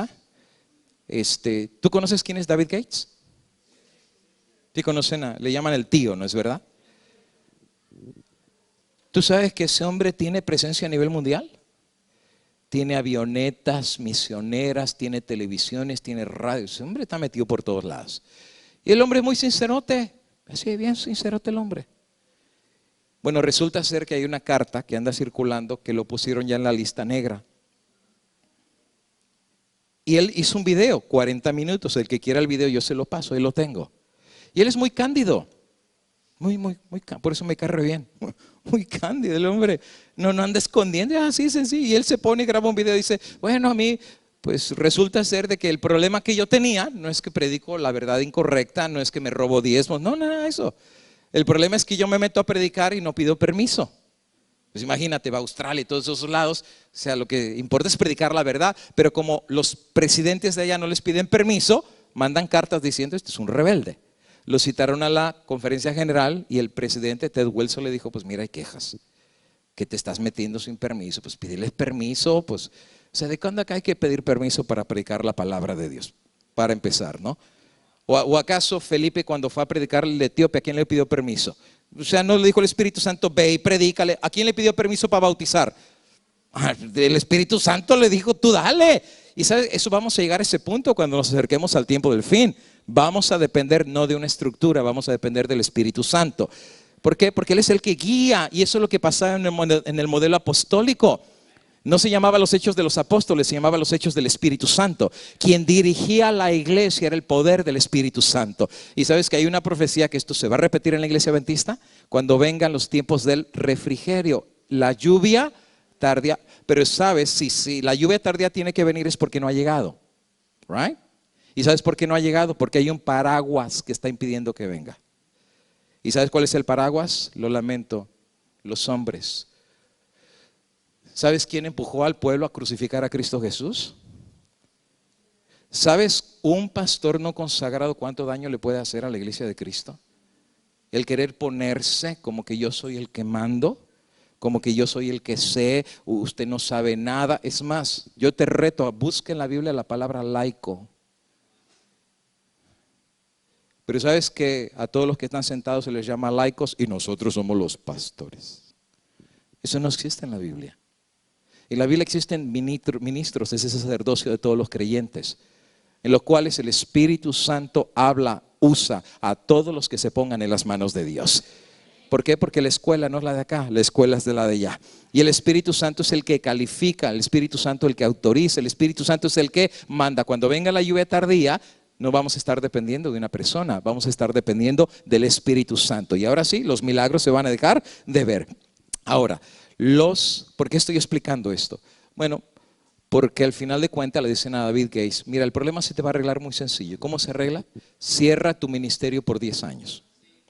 O sea, ya lo están poniendo a la tumba, ¿verdad? En 10 años quizás ya. Y todo lo que hizo, como dice el dicho, muerto el perro se acabó la rabia. O sea, son muy astutos, ¿eh? Pero entonces él dijo, lo lamento, yo cierro mi ministerio y pierdo mi salvación. ¿Qué cuenta le voy a dar a Dios? Porque el que abrió todo esto no es el hombre, el que abrió todo esto es el poder de Dios. Pero es el hombre controlando a la iglesia de Dios. Ahora, los jesuitas han descubierto que si ellos llegan al tope de las jerarquías, no importa lo que diga el de abajo, donde manda capitán, no gobierna marinero. Y sabes que con la idea de que te borramos, han metido miedo sobre muchos. Y los jesuitas han sido muy astutos al llegar a las partes superiores para controlar iglesias. ¿Qué iglesias? Mañana vamos a hablar un poquito acerca de esto, ¿okay? Y ellos son capaces hasta dar la vida, asesinar o lo que sea para los planes de la iglesia católica. Muchos dicen que la iglesia ha cambiado. La revista Time colocó al Papa Francisco como el personaje del año. Y están hablando que precisamente este Papa es el más revolucionario en todo sentido. Ha abierto las puertas como ningún otro Papa lo ha hecho. Fue a Brasil, se esperaba 1 millón, llegaron 3 millones de personas. Vino a Estados Unidos, es el primer Papa que lo dejan hablar ante el Congreso de los Estados Unidos de Norteamérica. Ni Billy Graham habló ante el Congreso. Ni Billy Graham, que era el Papa de los protestantes, ¿eh? Pero vino el Papa de Roma, que era otro jesuita, vino el Papa de Roma y a él sí lo dejaron hablar y separaron. Tú sabes cómo funciona el Congreso, ¿verdad? Cuando habla un republicano, los demócratas ni se levantan y viceversa, ¿no? Pero cuando él se levantó, se levantaron todos a aplaudirle. Solo para que tú puedas ver, y déjame decirte una cosa, tú dirás, pero pastor, estos sermones que ustedes predican van a parar, esto ya no lo para nadie. Esto ya es imposible de parar. Estos están tan avanzados, amigos y hermanos, que Elena de White dice que los movimientos finales serían rápidos. Este fue el origen del protestantismo. Así nació. Predicar la verdad les costó la vida, pero la verdad se empezó a abrir paso y el resultado es que 500 años después hay más de 500 millones de protestantes fuera de la iglesia católica. 1 millón por año. 1 millón por año. La iglesia católica se preocupó. Pero la iglesia católica dijo, ya sé cómo los voy a parar de una vez y para siempre. El día de mañana el tema se llama la muerte del protestantismo.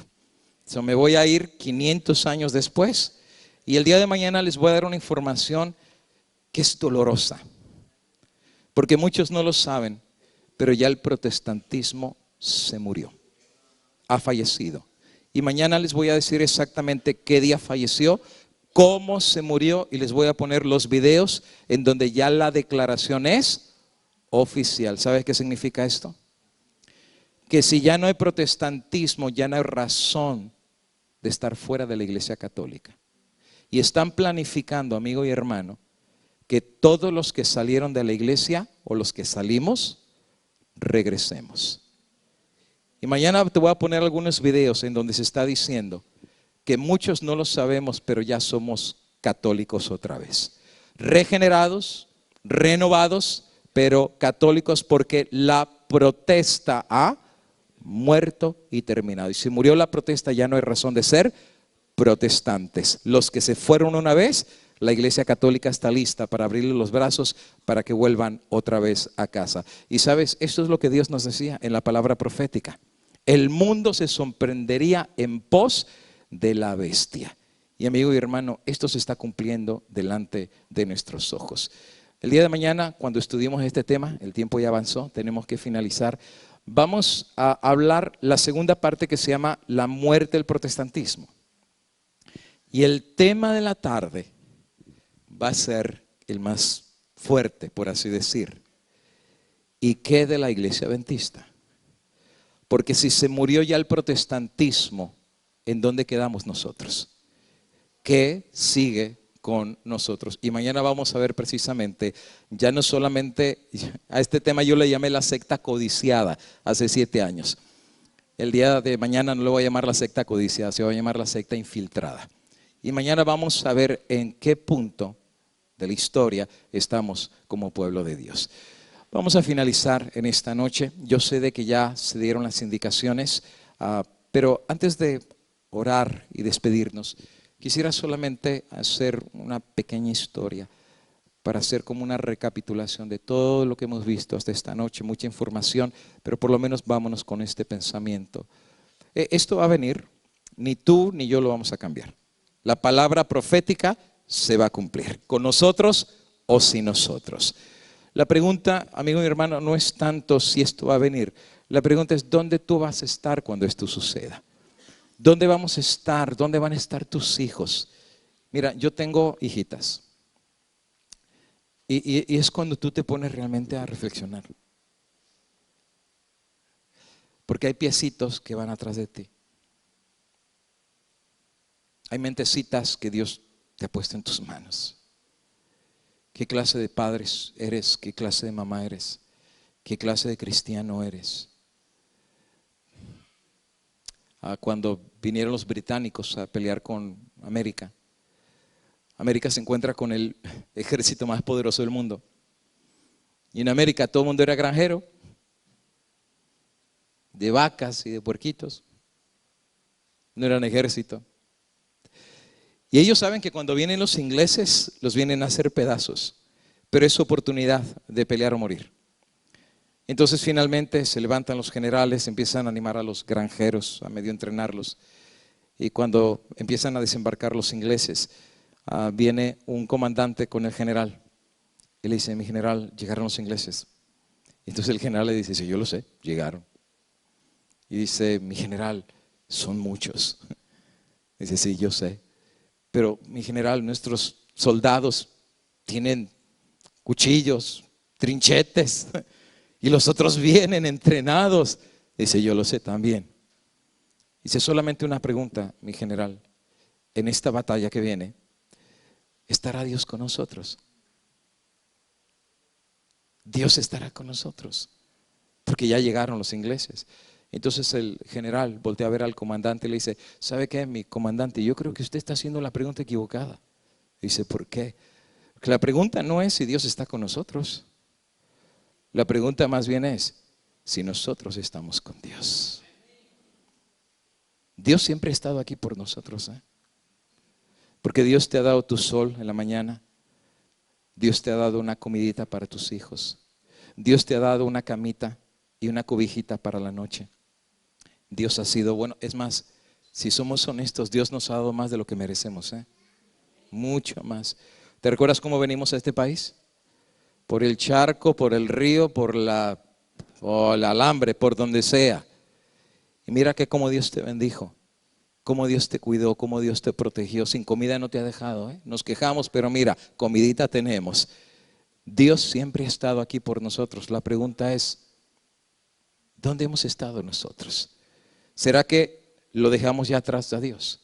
¿Será que estamos tan entretenidos como la Odisea que no tengo necesidad de nada? Porque amigo, tú puedes tener tu casa, puedes tener tu carro, puedes tener todo, pero si no tienes a Dios, no tienes nada. La vida hace rato se te fue y Dios quiera que este campamento pueda ser la oportunidad de que te reconectes otra vez con Dios. Que puedas otra vez entre tú y Dios. Aprovecha, hay muchos árboles aquí. Vente en cualquier momento bajo de un árbol, tú y Dios. Y dice, Señor, aquí estoy. Lejos de la ciudad, lejos del mundo. Aquí no hay nada que ver, es tú y yo, Señor. He caminado mucho tiempo, pero en la iglesia, pero eso no significa que he caminado contigo. Vienen los ingleses. No importa que vengan los ingleses. Porque si Dios conmigo, ¿quién contra mí? La pregunta es, ¿estoy yo contigo? Porque yo sé que tú conmigo sí has estado. Pues llegó la hora que te regreses. Y si lo dejaste atrás, ve con Él. Ve con Él, porque Él no se fue. Y sabes cómo dice la palabra de Dios en Hechos de los Apóstoles, que a veces Dios está más cerca de lo que nos imaginamos. Porque mientras más tú te alejaste la voz de Dios, y la gracia de Dios nunca te abandonó y su brazo siempre te sacó y siempre estuvo ahí por ti. Por eso Jesús dice, venid a mí, todos los que estén cansados y los que estén cargados, venid a mí y yo os haré descansar. Y Dios quiera que este campamento pueda hacer esto una realidad en nuestras vidas. Nos ponemos de pie para hacer una palabra de oración y los que podamos, nos ponemos de rodillas y nos consagramos. Vamos a orar. Querido Dios, aquí en la quietud de este lugar, tan bonito, tan maravilloso, tan hermoso porque vino de tus manos y con esta lluvia refrescante que trae vida, nos recuerda, Padre, que tú eres el agua de vida y que así como esta agua reverdece todo, ¿cuánto más nuestra vida puede reverdecer si tú vienes una vez más a nosotros?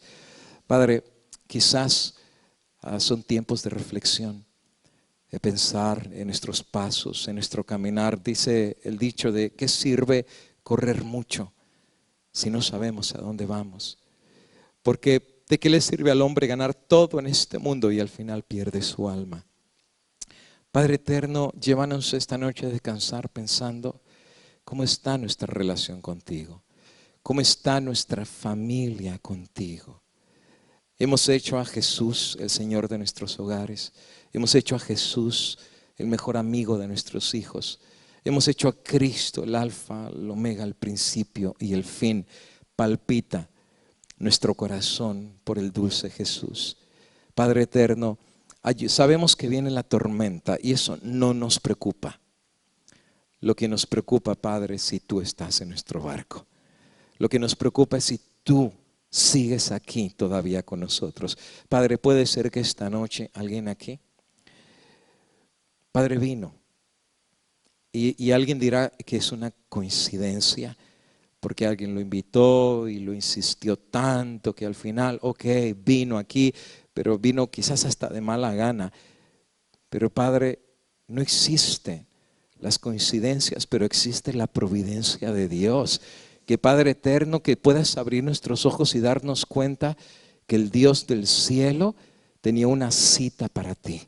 Y que si hay alguien que de repente su vida espiritual está baja, o alguien que ya estaba pensando hasta abandonar el camino de Dios y decir, esto no era para mí. Si hay de repente alguien aquí, Padre eterno, que espiritualmente hasta se murió y que da la apariencia delante de los demás que está bien con Dios, pero él sabe y ella sabe adentro de su corazón que hace rato que ya se alejó de Dios, que no le importan ni las cosas de la iglesia, que ya no quiere orar, está harto de leer la Biblia, ya no le gusta ni cantar, ni caer de rodillas, ni ir a la iglesia, ya se murió. Como dice la Biblia, tienes nombre de que vives, pero estás muerto. Pero Padre eterno, yo conozco un Cristo que sabe resucitar a los muertos. Y Padre, en esta noche, si es un joven, si es una señorita, si es un hermanito, una hermana, nosotros, Padre eterno, aquí estamos, Padre. Somos barro, tú eres el alfarero. Haz en nosotros y con nosotros lo que tú quieras hacer, Padre eterno. Y al irnos a descansar esta noche, danos la bendición de tu paz. Esa paz, Padre, de saber que si tú estás con nosotros y nos aceptas así de malos, y nos aceptas de pecadores, y nos abrazas con tu manto de justicia y nos tomas de la mano y nos prometes estar con nosotros. Señor, no tenemos nada que temer. Vamos a descansar en paz, porque si Dios con nosotros, ¿quién contra nosotros? Que Dios nos bendiga, que Dios nos guarde, que Dios de ti y de mí tenga misericordia, que Dios haga resplandecer su maravilloso rostro sobre ti, sobre mí y sobre todas las cosas que Dios pueda poner en ti y en mí. La dulce paz que solo Cristo puede dar, y en ese bendito nombre que está sobre todo nombre, en el dulce nombre de Jesús, lo pedimos y todos juntos decimos amén, amén.